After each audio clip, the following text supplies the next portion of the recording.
Hi, I'm Sam Slater from Fund Calibre, and today I've been joined by Mike Riddell, who's manager of the Allianz Strategic Bond Fund. Hi, Mike. Hi. So, UK bond markets have had a bit of an eventful couple of weeks. We've got our fourth Chancellor now in 2022, I read just a moment ago. Could you perhaps try and explain just very briefly in layman's terms what's happened? Yeah, I mean, it's not just a couple of weeks, it's actually been about a year. I mean, we've had the biggest bond sell-off that we've seen really since the 1980s, early 1980s. So the biggest bond sell-off in 40 years.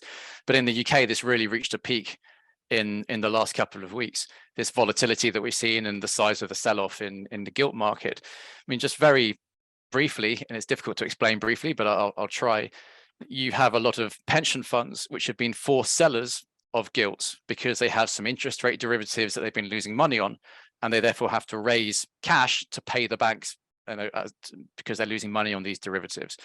And as they've been selling gilts, they've all been selling gilts together, and then gilts were sold off, and that then ends up with a doom loop where, because they sold off, more guys have to sell, and then it keeps going on and on and on. A lot of this was brought about because of the mini budget, where mini wasn't really the right word. I mean, it was earth-shattering for the UK, where we had a lot of fiscal stimulus announced, and markets had been expecting this, but it was even bigger than expected.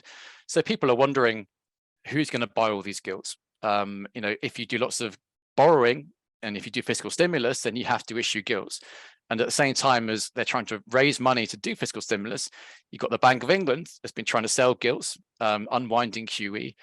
And also you have the UK economy going into recession, which means you're going to have more borrowing anyway as well. So there was a bit of a heart attack in markets. Bank of England had to step in and temporarily calm things. And there's a game of chicken between the Bank of England and the government. Government didn't want to U-turn for looking, at risk of looking even more silly. And then the Bank of England also didn't want to be seen as funding the government's borrowing plans, which weren't really viewed as sensible. So this has all come to a head. The government appears to be the one that's backed down. Hopefully this means that we'll have less volatility in future, but we'll see. Yes, we've got one or two U-turns, it looks like, coming up in the next few days, and obviously the proper budget, if you can call it that, I think in a couple of weeks' time. So with that as a big caveat, because obviously we don't know what will actually be announced then, what does it mean for bond investors going forward? Is it still bleak and gloomy, or are things actually looking better? Well, it's important to differentiate what's happened in the UK a little bit with what's happened around the rest of the world. And of course, bond markets everywhere in the world have sold off. And this is because of the high inflation numbers that we've seen. And actually economic growth was very strong last year. And that means there has to be more interest rate hikes. Then we had a series of inflation shocks. First of all, gas prices going up, quadrupling in the second half of last year.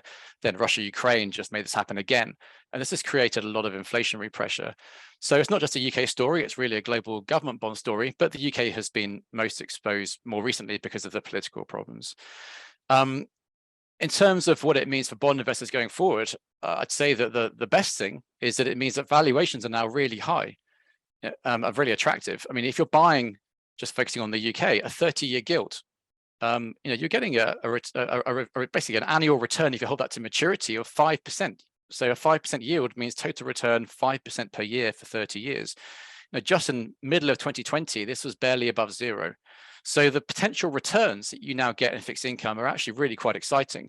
You have to believe that inflation is just going to be out of control, and approaching really 5% for this to be a bad investment. And that's definitely not our view. If you look elsewhere in the world, you're seeing a similar story with really attractive valuations. I'd say particularly in government bonds. I think when you start going down the credit risk spectrum and lending money to corporate bonds, or even riskier high yield corporate bonds, where there is real risk of default on these things, I don't think that the extra yield is really that attractive yet versus government bonds. I think the real value is in global government bonds right now. Okay, thank you. And you've mentioned that you've been talking about bonds all over the world. Obviously, you can invest all over the world in your fund. Have you been making a lot of changes over the last year to take advantage of some of these big moves that are happening, or what have you been doing in the fund? Yeah, it's been a lot of changes throughout the course of this year, because the sell-off has just been unprecedented, really, in the last 9 months in global government bonds in particular, but really bond markets everywhere. And that sell-off means that valuations have got much more attractive. So a year ago, we were actually positioned really quite defensively. We thought bonds weren't that attractive, that we thought there weren't enough interest rate hikes priced into the market. Growth was strong and inflation was clearly quite high. So we were actually very bearish about government bonds. But as we've seen the sell-off progress through this year, as those yields and return potential has got higher and higher, then we've been adding to what's called duration, getting more bullish of interest rate duration.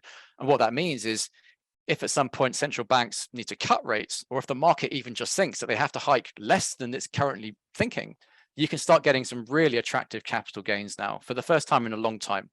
So we've been getting more bullish of government bonds, extending some of the maturities that we own to really benefit from yields falling. In other words, the market thinking about rate cuts. It sounds quite bleak, but we do believe there's a serious risk of not just a deep recession. We're already in a bit of a recession, but I mean, even a deep recession and potential crises, not just crisis, but crises around the world. And while that's not good news for most risky assets like equities or some of the lower rated corporate bonds, for government bonds, this is really where they do the best. They are a safe haven. And when you get recession, that means less inflation, you're creating spare capacity, and government bonds can do extremely well in that environment. So I am now the most bullish really of government bonds I've ever been in my career right now. So it might feel difficult and behaviorally difficult to do that when you've seen such a big sell-off, but I really think that the valuations are extremely attractive. I can't actually get more bullish in my fund than I am today. And what kind of government bonds are you holding? Are any of those UK, or are you looking for sort of US or maybe even Australian? I don't know. Yeah, I mean, the UK is where you have seen the valuations improve. Although we've been bullish of government bonds really everywhere in the developed world, and even some emerging markets have been quite attractive. We were a bit worried about the UK because clearly there was political risk when it was apparent that Liz Truss and her team was going to be voted in, and they had said that we want to do fiscal stimulus, and therefore I thought that gilts were a little bit vulnerable, UK government bonds or gilts. So we had generally avoided UK government bonds. We even had a slight short where we actually benefit a little bit as they sold off. Just this week, when the yields really skyrocketing, we've got out of those, and we're getting much more bullish on UK government bonds too. But I think the problem with really not just the UK, but any European bond market is that these markets are vulnerable to another inflation shock. I mean, you can imagine a very grim scenario in Ukraine or the east of Europe, which results in yet more inflation shocks. If we have a very cold winter this winter, which doesn't seem likely given global warming, but it's always possible, then we could end up with some serious energy problems and energy prices going crazy, even crazier than they already are. And that will mean more interest rate hikes. That's bad for bonds. So the ones we're really favoring are where we clearly see economic growth slowing, but where there's not so much of a long-term inflation problem. So we are focusing on North America, Canada, US, some of Europe, like Scandinavia, I think looks quite interesting, where a lot of it's linked to the housing market. House prices are really starting to fall sharply. That suggests the economy is about to weaken, which is, again, good for those government bonds. And you mentioned Australia. I think that's another great example where you can get yields approaching 5% in Australian government bonds. Again, the housing market is under severe pressure. I expect they'll be cutting interest rates, not hiking them in the middle of next year. So all things being equal, I think we've had the first 2 consecutive years of negative bond returns. 2023 going to be better?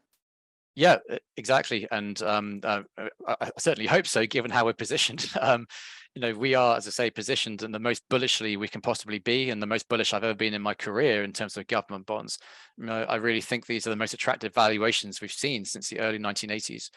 And we will benefit if economic growth starts to weaken, which it should do, inflation starts to move lower. And you have to remember about inflation. Yes, inflation rate is very high today, but a lot of this is because of the surge in commodity prices you saw over the last 12 months. Some of it is because of all these supply bottlenecks that we saw last year, not enough ships to move things around the world, or lockdowns in Chinese ports. A lot of these things have gone. Freight costs have collapsed. That's very deflationary. Oil prices much lower than it was in April of this year. So we assume that inflation, which is really a year-on-year change in prices, will start to move much lower in the first and second quarter of next year, and back towards actually central bank target. If that happens, and if we're in recession, then central banks can stop hiking rates, they can cut rates, and that's just the most beautiful environment for government bonds. That was really interesting. Thank you very much. Thanks very much. And if you'd like to find out more about the Allianz Strategic Bond Fund, please go to fundcalibre.com.